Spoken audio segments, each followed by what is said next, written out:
Miss information এবং disinformation use করতেছে।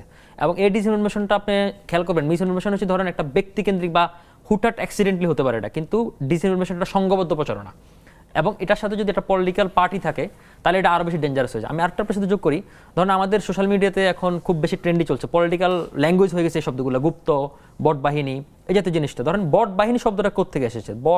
বট শব্দটা এসেছে রোবট শব্দটা থেকে। ধরেন রোবট যে কাজটা করে স্বয়ংক্রিয়ভাবে আপনার সে কিছু কাজ করতে পারে, ফাংশনিং, তাকে কিছু অ্যালগোরিদম সেট করে দেওয়া হয়। এবং আপনি খেয়াল করেন যে এই বট শব্দটা এখান থেকে এসেছে, মানে তার অর্থ হচ্ছে কি বট, এটা ব্যক্তি, কোনো ফিজিক্যাল কোনো অ্যাপিয়ারেন্স নেই, তার কোনো অস্তিত্ব নেই।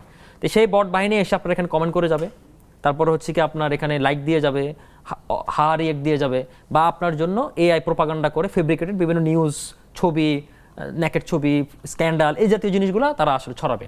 তো এই জিনিসটা যদি আপনি ধরেন ব্যক্তিকেন্দ্রিকভাবে বা বিচ্ছিন্নভাবে হয়, তাহলে এটাকে আমি মনে করি সামাজিকভাবে, পলিটিক্যালভাবে অথবা আইনগতভাবে এটাকে সমাধান সম্ভব।